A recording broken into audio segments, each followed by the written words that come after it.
வணக்கம். ஆஸ்ட்ரோவேலின் நல்ல நேரம் நிகழ்ச்சியின் சார்பாக அத்துணை சப்ஸ்கிரைபர்களையும் எல்லா அன்பு உள்ளங்களையும் எனது நண்பர்களையும் வருக வருக என வரவேற்பதில் பெருமகிழ்ச்சி கொள்கிறேன். எப்பவும் போல இந்த இறைவணக்கத்தை கூறி நம்ம இந்த வீடியோவை தொடங்குவோம். வக்கரதுண்ட மகாகாய சூரிய கோடி சமப்பிரபக அவிக்னம் குருமே தேவ சர்வகாரியேஷு சர்வதா. தென்னாட்டுடைய சிவனே போற்றி, என் நாட்டவர்க்கும் இறைவா போற்றி. அன்பர்களே, நண்பர்களே, இன்று ஒரு புதிய தலைப்பில் சிம்ம ராசியை பற்றி பேசுவதில் மிக்க மகிழ்ச்சி கொள்கிறேன். உங்களை எல்லாரையும் மறுபடி இந்த வீடியோ மூலியமாக சந்திப்பதில் பெருமகிழ்ச்சி கொள்கிறேன். சமீப காலத்தில் ஜீ தமிழ் தொலைக்காட்சியில் தமிழா என்கின்ற நிகழ்ச்சியில் நான் பேசிய வீடியோ ரொம்ப வைரலாகி 1.6 மில்லியன் வியூஸ், அதாவது கிட்டத்தட்ட ஒரு வாரத்துக்குள்ள 16 லட்சத்துக்கும் மேற்பட்ட வியூ. ஒரு வீடியோ, இன்னொரு வீடியோ, இரண்டாவது வீடியோ 13 லட்சத்துக்கும் மேற்பட்ட வியூஸை பெற்று தந்தது. இது உங்கள் அத்துணை பேருடைய ஆதரவும் இல்லாமல், அந்த இறைவனுடைய ஆசி இல்லாமல் நடந்திருக்க வாய்ப்பே இல்லை. இதற்காக மறுபடி ஒரு முறை அத்துணை அன்பு நெஞ்சங்களுக்கும் தமிழ் உள்ளங்களுக்கும் என்னுடைய சிரம்தாழ்ந்த வணக்கங்கள். இன்றைக்கு நம்ம பேச போகிறது சிலிர்த்து கொண்டு எழும் சிம்மம். சிம்ம ராசி சிங்கம். ஒரு சிங்கம் கர்ஜிக்கிறதுக்கு முன்னாடி பிடரி அப்படியே ஆட்டிக்கிட்டு சிலிர்த்துக்கிட்டு எழுந்து நடக்கும். சிங்க நடை, ராஜ நடை அப்படின்னு சொல்லுவாங்க. காட்டில் ஆயிரக்கணக்கான லட்சக்கணக்கான மிருகங்கள் இருந்தாலும், உயிரினங்கள் இருந்தாலும், சிங்கம் தான் ராஜா. அதை ஆளுகின்ற அத்துணை மிருகங்களையும் சிங்கம் சின்னதாக தான் இருக்கும். யானை பெருசாக இருந்தாலும் கூட அந்த யானைக்கும் சேர்த்து சிங்கம் தான் ராஜா. ஆளுகின்ற தன்மை, ஆளுகின்ற திறமை, அதற்கு தகுதி படைத்த ஒரே மிருகம். அதே மாதிரி தான் சிம்ம ராசி என்பர்களாகிய நீங்கள் இந்த பூமியில் எத்தனை பேர் அவதாரம் செய்தாலும் கூட சிம்ம ராசிக்கென்று தனியாக ஒரு ஸ்பெஷாலிட்டி உண்டு. அவதார புருஷர்கள் என்றால் அது சிம்ம ராசி. எத்தனை பேர் வந்தாலும் சரி, எத்தனை திறமை இருந்தாலும் சரி, அந்த ஹாட் ஷேர் ராஜாவுடைய நாற்காலியில் உட்கார்ற ஒரே தகுதி படைத்தவர்கள் நீங்கள் தான், சிம்ம ராசி அன்பர்கள். இன்னைக்கு நம்ம பேசும்போது சிம்ம ராசி சிலிர்த்து கொண்டு எழப்போகிறது என்று சொல்றோம். எதனால் அப்படி சொல்றோம்? அதாவது நம்மளுடைய நேரம் சரியில்லைன்னு சொன்னா மனசுல வர எண்ணங்கள் தப்பா வரும். மனசுல எண்ணங்கள் தப்பா இருக்குன்னு சொன்னா நம்ம வாயிலிருந்து வர வார்த்தைகள் தப்பா இருக்கும். இந்த வாயிலிருந்து வர வார்த்தைகள் தப்பா இருந்ததுன்னு சொன்னா நமக்கு ஆப்போசிட்ல இருக்கவன் நமக்கு வேண்டாததெல்லாம் செய்வான். அப்ப வாழ்க்கையிலையும் தப்பாகும். அப்போ எண்ணங்கள், நம்ம வாயிலிருந்து வர சொற்கள், நம்ம வாழ்க்கையில் நடக்கக்கூடிய சம்பவங்கள் அத்துணைக்கும் டைரக்டா ஒரு தொடர்பு இருக்கு. சிம்ம ராசியை பொறுத்த வரைக்கும் இந்த வீடியோ, இந்த பர்டிகுலர் வீடியோ மிக மிக ஒரு முக்கியமான ஒரு பதிவு. இந்த வீடியோவை கடைசி வரைக்கும் நிறுத்தாம முழுசா பார்க்கணும். அப்படி பார்க்கும்பொழுது உங்கள் வாழ்க்கையில் இந்த வீடியோவுடைய முடிவில் ஒரு நல்ல மாற்றங்கள், நல்ல சிந்தனைகள் பிறக்கும். அந்த சிந்தனையை விதைக்கிறது தான் இந்த வீடியோவுடைய நோக்கம். தன்னம்பிக்கை இதெல்லாம் நான் சொல்லி உங்களுக்கு தெரிய வேண்டிய அவசியம் இல்லை. சிம்மராசிக்காரங்களை பொறுத்த வரைக்கும் எத்தனை 1000 அடி தோண்டி புதைச்சு கூட மேலே வர திறமையும் அந்த சாதுரியமும் உள்ள ராசி. ராஜாவாச்சே, பாலிட்டிக்ஸு ரத்தத்திலே இருக்குது. ஒருத்தரை எப்படி ஹேண்டில் பண்ணணும் பிறவியிலேயே தெரியும். அன்பு, ஆதரவு, அடுத்தவங்களுக்கு இறக்கப்பட்டு செய்கிறது சொல்லவே தேவையில்லை. நீங்கள் பட்ட அடி வாழ்க்கையில் அது உங்களுக்கு சொல்லி கொடுத்துருக்கோம். இப்போ சிம்ம ராசியை பார்த்தீங்கன்னா ராசிக்கு 2ஆம் இடத்தில் கேது, 7ஆம் இடத்தில் சனி. ராசிக்கு 2ஆம் இடத்தில் இருக்கக்கூடிய கேது முதல் பாயிண்ட். சிம்ம ராசி அன்பர்கள் இந்த வீடியோவை எத்தனை லட்சம் பேர் பார்க்குறீங்க? முதல்ல நீங்கள் சப்ஸ்கிரைப் பண்ணணும், லைக் பண்ணி கமெண்ட் பண்ணணும். நீங்கள் கொடுக்கக்கூடிய ஆதரவு என்பதுதான் எங்களுடைய உற்சாகத்தை கொடுக்கும். நோட்டிஃபிகேஷன் பட்டன், பெல் பட்டனை ப்ரெஸ் பண்ணணும். அப்போ தான் அடுத்தது நாங்கள் போடக்கூடிய வீடியோஸ் தன்னிச்சையாக உங்களை சேரும். சிம்ம ராசி அன்பர்கள், உங்களை பொறுத்த மட்டில் கடவுளின் மீது ஆணையாக இந்த வீடியோ காணொலி உங்களுடைய வாழ்க்கையை மாற்றும். நீங்கள் முதல்ல என்ன செய்யணும் அப்படின்னா, இது நாள் வரைக்கும் நீங்கள் பார்த்து தான் பேசுறீங்க. ஆனால் உங்களுக்கு யார்கிட்ட பேசுகிறோம், எப்போ பேசுகிறோம், என்ன பேசுகிறோன்னு கண்டிப்பாக தெரியல. எவ்வளவு ஜாக்கிரதையாக நீங்கள் பேசினா கூட நீங்கள் பேசுகிற வார்த்தைகள் எதிர்க்கிறவங்களுக்கு தப்பாக போகுது. உங்களை உங்கள் நண்பர்கள்லேருந்து, உறவினர்கள்லேருந்து, கணவன் மனைவியிலேருந்து என்ன சொல்லியிருப்பாங்கன்னா, ஜாஸ்தி பேசுகிறான், ரொம்ப ஆடுறான். இந்த வார்த்தையை கேட்காத சிம்மராசி அன்பர்கள் இருக்கவே முடியாது. அவனுக்கு ரொம்ப திமிரியா. நாம் செல்ஃப் ரெஸ்பெக்ட்னு சொல்லக்கூடிய தன்மானத்தை தான் வெளிப்படுத்துகிறோம். ஆனால் வெளியில் இருக்கவங்க அதை எப்படி புரிஞ்சுப்பாங்க தெரியுமா? அவங்கள திமிரு பிடிச்சவன் அவன், ரொம்ப கர்வம். இவ்வளோ நொந்து போயும் கூட எப்படி பேசுகிறான் பார்த்தியா? சிங்கம் அப்படிதாங்க, கீழே விழுந்தாலும் சிங்கம் தான். அதுக்காக சிங்கம் ஆடாக முடியாது. சிங்கம் எப்பவுமே அப்படி தான் நிற்கும். எவ்வளோ கீழே நீங்கள் விழுந்தாலும் உங்களுடைய பிறவி குணத்தை மாற்ற முடியாது. அதனால் உங்களை என்ன ஏடனம், யார் என்ன தப்பாக பேசுனாலும் அதையெல்லாம் பொருட்படுத்தாதீங்க. அதையெல்லாம் மீறி நான் சொல்கிறேன் பாருங்கள். ஆனால் ஒரு தடவைக்கு முக்கியமான விஷயம் என்னென்னா, நீங்கள் ஒருத்தர்கிட்ட பேசும்போது லொடன்னு உங்களுடைய எல்லா ரகசியம், நல்லது கெட்டது, உங்களோட ஃப்யூச்சர் பிளான் என்ன, நீங்கள் வாழ்க்கையில் என்ன பண்ண போகிறீங்க, எல்லாத்தையும் உளறி கொட்டிடுறீங்க. நீங்கள் நினைக்கிறீங்க வெளுத்ததெல்லாம் பாலுன்னு. அது இல்லைங்க.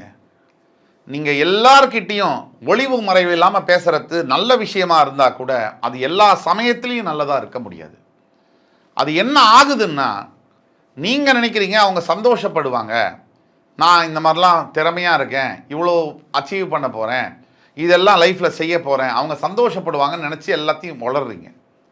உளறி கொட்டின உடனே அவங்க என்ன நினைக்கிறாங்கன்னா, நீங்கள் அந்த இடத்த விட்டு போனதுக்கப்புறமா, ஓ இவன் நம்மளோட மேலே வந்துடுவானா, இவன் நம்மளையவே போட்டு தள்ள போகிறானா, இவன் நம்மளோட திறமை இருக்கா இவனுக்குன்னு உங்களை நினச்சி பொறாமப்படுறாங்க, உங்களை நினச்சி வயிறு எறிகிறாங்க. அதை நீங்கள் என்னைக்கு உங்கள் மைண்டில் ஏற்றுறீங்களோ, உங்கள் வாயிலிருந்து வர வார்த்தையை அடக்கணும். 10 வார்த்தைக்கு 2 வார்த்தை தான் பேசணும். நல்ல சூழ்நிலையாக இருந்தாலும் சரி, கெட்ட சூழ்நிலையாக இருந்தால் பேசவே கூடாது. இதுதான் நீங்கள் முதல்ல நீங்கள் மனசில் ஏற்றுக்க வேண்டிய விஷயம். நல்ல கூர்மையாக கவனிங்க. நீங்கள் உங்கள் மனசில் எல்லாம் நல்லது நினச்சி சொல்ல, எல்லாரும் நல்லதாக நினைப்பாங்க. நீங்கள் நல்லா இருக்கணும், ஆஹா திறமையாக பேசுகிறான், முன்னுக்கு வந்துடுவான், இவன் நல்ல திறமைசாலி, இவன் நல்ல கேப்பபிலிட்டி உள்ளவன், நீங்கள் நல்லா மேலே வரணும்னு நினைக்க போகிறாங்க. இல்லை, இவன் எப்போ கவுருவான், இவனுக்கு எப்போ கெடுதல் பண்ணலாம், இவனை எப்போ முதுகில் குத்தலாம். சிங்கத்தை நேரில் சந்திக்க முடியாது, சந்திச்சாதான் ஆபத்தாச்சே. அப்போ என்ன பண்ணுவாங்க, உங்கள் எதிரிகள் உங்களை கூடவே இருந்து உங்களை பாராட்டி, ரொம்ப உங்களை எவன் பாராட்டுறானோ அவன் தான் உங்களுக்கு கண்ணி வெடி வைக்க போகிறான். பின்னாடி இருந்து குத்துவான், நீங்கள் கொஞ்சம் கூட எதிர்பார்க்காத நேரத்தில். அதுதான் நடக்குது, அதுதான் நடந்திருக்கு, அதுதான் நடக்குது, அதுதான் நடக்க போகுது. அது எப்படி கவனமாக இருக்கணுங்கிறத பற்றி தான் சொல்கிறேன். வார்த்தையை பேசும்போது 10 முறை யோசித்து பேசுங்க. அவசரப்பட்டு, ரொம்ப க்ளோஸ் ஃப்ரெண்டு, ரொம்ப க்ளோஸ், என் பிரதர் தானே, என் சிஸ்டர் தானே, என் பொண்டாட்டிக்கிட்ட கூட சொல்கிறேன், கவனமாக பேசுங்க. மாமனார் மாமியார், சொந்தக்காரங்க, ஒய்ஃப் சைடு ரிலேஷன், நம்ம சைடு ஆஃபீஸில் மேனேஜரு, சொந்த கொலீகு, ரொம்ப க்ளோஸாக இருப்பான். நீங்கள் நினச்சி நம்பி இவன் தான் இருக்கான் நம்ம நண்பன் சொல்லி பேசிடுவீங்க தண்ணியை போட்டு. பின்னாடி யார் அவஸ்தைப்படுறது, நீங்கள் தான். உங்கள்கிட்ட எல்லாத்தையும் மேட்டர்லாம் கறந்துட்டு உங்களை போட்டு தள்ளிடுவான். அதனால் உங்களுக்கு வீக்னஸ் ஆகிடும். அது ஃபஸ்ட்டு வாக்கு ஸ்தானம். வாக்குஸ்தானத்தில் கேது இருப்பதினால் ரொம்ப ஜாக்கிரதையாக பேசணும். ஒரு தடவைக்கு 10 தடவை யோசித்து பேசணும். அடுத்தபடியாக உங்களுடைய 4ஆம் இடத்துல சுக்கிரன் இருப்பதினால் இந்த வாரம் நீங்கள் என்ன பண்ணணும்னா, செலவு செய்யும் போது ஒரு தடவைக்கு 15 தடவை யோசிக்கணும். சிம்ம ராசிக்காரங்களுக்கு செலவா, அதாவது சிம்ம ராசிக்காரங்களை பொறுத்த வரைக்கும் செலவு செய்கிறதுல ஒலிம்பிக் கோல்டு மெடல். அதாவது வயத்துக்கு சாப்பிட காசு இருக்கோ இல்லையோ, டீ சாப்பிட்றதுக்கு, ஆனால் சிம்ம ராசிக்காரங்க 5000 ரூபா சட்டை தான் போடுவாங்க. சரி, ஒரு சாப்பாடு சாப்பிட ஒரு சோறு இருக்கோ இல்லையோ, சிம்மராசிக்காரங்க பென்ஸு காரில் தான் போவாங்க. ஃப்ளைட்டு தான் வேணும், நோ ட்ரெயின் நோ பஸ். இதை முதல்ல நீங்கள் கைவிடணும். சிம்மராசியில் பல அன்பர்கள் எளிமையாகவும் வாழ்ந்துக்கிட்டு இருக்கிறவங்க இருக்காங்க. ஆனால் 75% பேங்க் அக்கௌண்ட்டில் காசு இருக்கோ இல்லையோ, கிரெடிட் கார்டை ஸ்வைப் பண்ணு, வேறு ஓவர் டிராஃப்டை வாங்கு. இதெல்லாம் நிறுத்தணும். உங்கள் நல்லதுக்காக தான் சொல்கிறேன். ஜாகிரதையாக செலவு பண்ணுங்கள். தேவையில்லாத செலவுகளை நீங்கள் பண்ணும்போது ரொம்ப சீக்கிரமாகவே தேவையுள்ளதை விற்கிற மாதிரியான சூழ்நிலை நமக்கு வரக்கூடாது அப்படிங்கிற நல்ல எண்ணத்தில் சொல்கிறேன். அடுத்தது 5ஆம் இடத்துல சூரியனும் புதனும் செவ்வாயோட சேர்ந்து இருக்கிறதுனால உங்களை தேடி பதவிகள் வந்து குவிய போகிற நேரம், உங்களை தேடி அப்பாயின்மெண்ட் ஆர்டர் வரக்கூடிய நேரம், உங்களை தேடி வெளிநாடு வாய்ப்புகள் வரக்கூடிய நேரம், உங்களுக்கு அருமையான ஆண் குழந்தை அழகான பெண் குழந்தை பிறக்கக்கூடிய அருமையான காலகட்டங்கள், அரசாங்க பதவியில் ட்ரை பண்ணிக்கிட்டு இருக்கிறவங்களுக்கு கவர்மெண்ட் வேலைக்காக கிடைக்காம ட்ரை பண்ணிட்டு இருக்கிற சிம்மராசி என்பவர்களுக்கு இது இந்த 2 மாதம் பொற்கால மாதம். முயற்சி ஆரம்பிக்கலாம், ஜாப் கிடைக்கும், கண்டிப்பாக நீங்கள் அரசாங்க பதவியில் உட்கார முடியும். பதவி உயர்வு, அரசாங்கத்தில் வேலை செய்யக்கூடியவர்களுக்கு, பிரைவேட் கம்பெனிஸில் ஒர்க் பண்ணுறவங்களுக்கு இன்க்ரிமெண்ட் ப்ரமோஷன் நிறைய கிடைக்கக்கூடிய வாய்ப்புகள், வாகனங்கள் வாங்கக்கூடிய அற்புதமான காலகட்டங்கள் சிம்மராசி அன்பர்களுக்கு. சரி, இதுக்கப்புறமா பார்த்தீங்கன்னா 7ஆம் பாவத்தில் இருக்கக்கூடிய சனி பகவான் குடும்பத்தில் கணவன் மனைவி இடையே இப்போ கொஞ்சம் கொஞ்சமாக ஏற்படுத்திக்கிட்டு வராரு. கண்ணுக்கு தெரியாத பிரச்சனை அப்படியே மெதுவாக பெருசாகிட்டு வருது. ஒரு காலகட்டத்தில் இதுக்கு முன்னாடி என்ன நடந்ததுன்னு தெரியும். போடாத சண்டையெல்லாம் போட்டு, பேசாத வார்த்தையெல்லாம் பேசி, கேட்கக்கூடாத வார்த்தையெல்லாம் கேட்டு ஒரு வழியாக நீங்கள் இப்போ தான் சால்வ் ஆகிருக்கீங்க. இந்த நேரத்தில் திருப்பியும் முதலேந்தா யாருக்கும் தெம்பில்லை, மனசுலையும் தெம்பில்லை, உடம்புலையும் தெம்பில்லை. உங்களை விட முக்கியமாக உங்கள் குழந்தைங்க மனசில் தெம்பில்லை. நீங்கள் போடுற சண்டைனால அவங்க படுற பாடு இருக்குதே சொல்லி மாளாது. தயவு கூர்ந்து என் அருமைமிகு சிம்மராசி என்பர்களே, இந்த வீடியோவை பார்த்து கொண்டு இருக்கிற கணவன் மனைவிகள், தயவு கூர்ந்து இப்போ உங்களுக்கு நேரம் சரியில்லை, கணவன் மனைவி கிட்ட பிரச்சனை வேண்டாம், விட்டு கொடுத்து போங்க. சண்டை போட்டு பிரிஞ்சிருக்கீங்கன்னா உடனே சேர்ந்துருங்க. ஏன்னா அந்த சண்டை பெருசாக போகிறது, விவாகரத்து வரைக்கும் இழுத்துன்னு போய் கேஸு கோர்ட்டுக்கு போய் விவாகரத்து கூட ஆகக்கூடிய வாய்ப்புகள் இருக்கிறதுனால விவாகரத்து பண்ணுறதுங்கிறது வந்து பாரத ரத்னா விருது வாங்குற மாதிரி நினச்சிக்காதீங்க. அது பெருமை இல்லை. உங்கள் குழந்தைங்க அப்பா யாருன்னு தெரியாமல், அம்மா யாருன்னு தெரியாமல் அனாதையாக நடுவில் நிற்க போகுது. இது தேவையில்லாத வேலை. இருக்கக்கூடியது 500 வருஷம் வாழ போகிறதில்ல. அட்ஜஸ்ட் பண்ணிக்கிட்டு, ஒருத்தருக்கு ஒருத்தர் புரிஞ்சுக்கிட்டு, எந்த ஒரு ஆணுகிட்டையும் ஏதாவது ஒரு பிரச்சனை இருக்கும், எந்த ஒரு பெண்ணுகிட்டையும் ஏதாவது ஒரு பிரச்சனை இருக்கும். ஒரு பர்ஃபெக்ட் ஹஸ்பண்ட், பர்ஃபெக்ட் ஒய்ஃப் அப்படிங்கிறவங்க இந்த பூலோகத்தில் இன்னும் பிறக்கலை, இனிமேலும் பிறக்க முடியாது. ஆக இருக்கிற புருஷங்கிட்ட, இருக்கிற பொண்டாட்டிக்கிட்ட அனுசரித்து பழகலைன்னா நீங்கள் என்ன திருப்பி பெண் வந்து பெண்ணையே திருமணம் பண்ண முடியும்? இல்லை ஒரு ஆண் வந்து ஒரு ஆம்பளையை கல்யாணம் பண்ண முடியுமா? திருப்பி இன்னொரு பெண்ணை தான் பண்ணி ஆகணும். அந்த பொண்ணு என்ன பெரிய தேவதையாக இருப்பாளா? இல்லை அவள்கிட்ட எந்த பிரச்சனையும் இருக்காதா?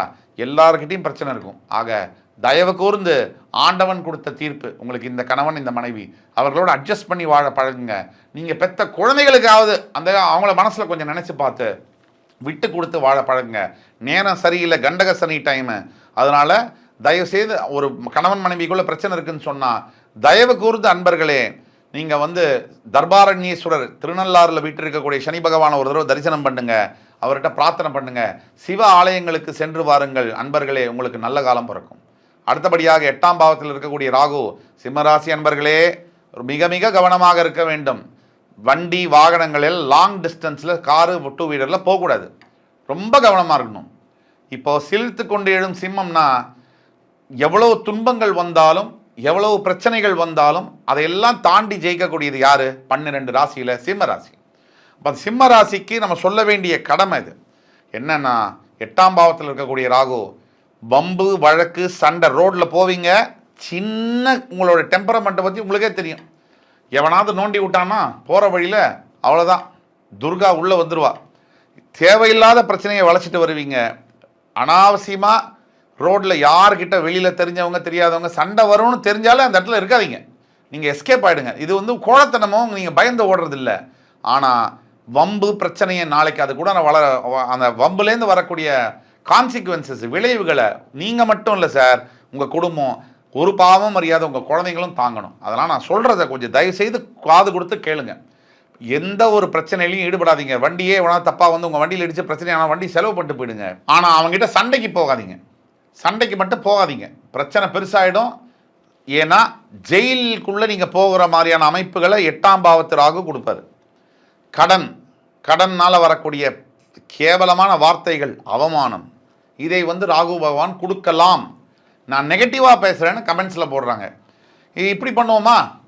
எல்லாம் சூப்பராக இருக்குது, ஃபஸ்ட் கிளாஸாக இருக்குது, போயிட்டு வாங்க சிம்மராசி அமர்களே அப்படின்னு சொன்னால் ஓகேவா? இது வந்து ஒரு பைத்தியகார்த்தனமான ஒரு அப்ரோச்சு. எது உண்மையோ நல்லதையும் சொல்லணும், கெட்டதையும் சொல்லணும். நீங்கள் நல்லா இருக்கணும்னு நினைக்கிறவங்க ஒரு தகப்பனார் வந்து உங்களை கண்டிப்பார். வேண்டான்னு நினைக்கிறவங்க தான் எல்லாம் வெறுமனே உங்கள்கிட்ட மூஞ்சிக்கு நேரம் சிரிச்சுட்டு பிளாஸ்டிக் ஸ்மைல்ஸ்ன்னு சொல்கிற மாதிரி போவாங்க. எனக்கு அதில் கொஞ்சம் கூட இல்லை. நெகட்டிவ் நினைக்கிறவங்க தயவுசெய்து என் வீடியோவை பார்க்காதீங்க, வேண்டி கேட்டுக்கிறேன். பாசிட்டிவ்னு எடுத்துக்கிறவங்க மட்டும் என்னோடய வீடியோவை பார்த்து என்னை ஃபாலோ பண்ணாவே போகிறோம். எனக்கு நான் வந்து இங்கே பணம் சம்பாதிக்கிறதுக்காக வரல, நல்லதும் செய்யணும், அதே சமயத்தில் மக்களுக்கு ஏதாவது நல்ல கருத்தை சொல்லணுங்கிறதுக்காக தான் நான் வந்திருக்கேன். அதனால் நீங்கள் வந்து 8ஆம் பாவத்து ராகு சில பிரச்சனைகளை ஏற்படுத்தும், உடல் ரீதியான பிரச்சனைகளை, ஆரோக்கியம் சம்பந்தப்பட்ட பிரச்சனைகள், விபத்துகளை ஏற்படுத்த கொடுக்குறதுனால ரொம்ப ஜாகிரதையாக இருக்கணும் சிம்மராசினியர்கள். முன்னாடியே சொல்கிறேன். இதை தவிர்ப்பது எப்படி? தியானம். இதை தவிர்ப்பது எப்படி? நீங்கள் வந்து சிவ ஆலயங்களுக்கு தொண்டு செய்வது. நீங்கள் சிவன் கோவிலில் உங்களால் முடிஞ்ச வாலண்டரி சர்வீசஸ் எல்லாம் நீங்கள் செய்யணும். போய் வந்து சுவாமிக்கு அபிஷேகத்துக்கு தண்ணி கொடுக்கறது, பால் வாங்கி கொடுக்கறது, துளசி மாலையை கொடுக்கறது, இது மாதிரி ஏதாவது நல்லதை செய்யணும். ஒன்று. அடுத்தபடியாக 9ஆம் பாவத்தில் மேஷராசியில் இருக்கக்கூடிய குரு பகவான் உங்களுக்கு இதுதான் பாயிண்ட். 5ல் சூரிய செவ்வாய் புதன், 9ல் குரு இருக்கிறதுனால, 9ல் குரு இருந்ததுன்னா அவ்வளோ யோகம். உங்கள் ராசியை குரு 5ஆம் பார்வையாக பார்க்கறதுனால ஏப்ரல் 30ஆம் தேதி வரைக்கும் என்ன பிரச்சனை வந்தாலும் சரி, எப்பேற்பட்ட ப்ராப்ளம் வந்தாலும் சரி சால்வ் ஆகிடும். ஆனால் ப்ராப்ளம் வந்து சால்வ் ஆகணுமா? எதுக்கு? அது ப்ராப்ளமே வராமல் இருந்துட்டா நல்லது இல்லையா? அப்போ நீங்கள் என்னென்ன வந்து ஆசிரியர் இதில் பணிபுரியக்கூடிய சிம்மராசி அன்பர்கள், ஐடி துறையில் பணிபுரியக்கூடிய சிம்மராசி அன்பர்கள், டெலி கம்யூனிகேஷன் துறையில் பணிபுரியக்கூடிய சிம்மராசி அன்பர்கள், இன்ஜினியர்ஸ், கன்ஸ்ட்ரக்ஷன் இன்ஜினியர்ஸாக இருக்கக்கூடிய சிம்மராசி அன்பர்கள், அதை தவிர பேச்சாளர்களாக இருக்கக்கூடிய சிம்மராசி அன்பர்கள், அரசாங்க பதவியில் போலீஸ்காரராக, வக்கீலாக, ஜட்ஜு, நீதிபதிகளாக இருக்கக்கூடிய சிம்மராசி அன்பர்களுக்கு ஒரு மிகப்பெரிய பொற்காலம். ஆக சிம்மராசி அன்பர்கள் இந்த அடுத்து வரக்கூடிய 4 மாதங்களை உங்களுக்கு அவ்வளவு ராஜயோகமாக இருக்குது. இதுதான் உண்மை. எந்தெந்த இடத்துல ஜாக்கிரதையாக இருக்கணும். வெறுமன நல்லது மட்டும் 100% இருக்க முடியாது இல்லையா? ஏதாவது ஒரு இடத்துல பிரச்சனை இருக்கணும் இல்லையா? அந்த பிரச்சனைகளை ஹைலைட் பண்ணி சொல்லியிருக்கேன். அதை கேட்டுட்டு ஜாகிரதையாக இருங்க.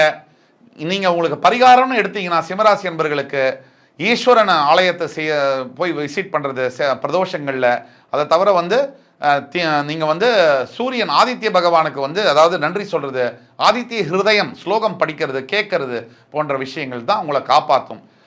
இதுதான் உண்மை. ஓம் நம சிவாய அப்படிங்கிற மந்திரத்தை 108 முறை தினம் ஜபம் செய்யும் போதே உங்களுடைய பிரச்சனைகள், கஷ்டங்கள் எல்லாம் கண்ணுக்கு தெரியாமல் விலகும். ஆக நம்பிக்கை தான் வாழ்க்கை, நம்பினார் கெடுவதில்லை. இது 4 மறை தீர்ப்பு. அடுத்து வரும் காணொலியில் மறுபடியும் உங்கள் எல்லோரையும் சந்திக்கும் வரை என் அன்பு சிம்மராசி நேயர்களே, உங்களிடமிருந்து விடைபெறுவது உங்கள் ஜோதிட கலாநிதி சுபாஷ் பாலகிருஷ்ணன். நன்றி, வணக்கம், வாழ்க வளமுடன்.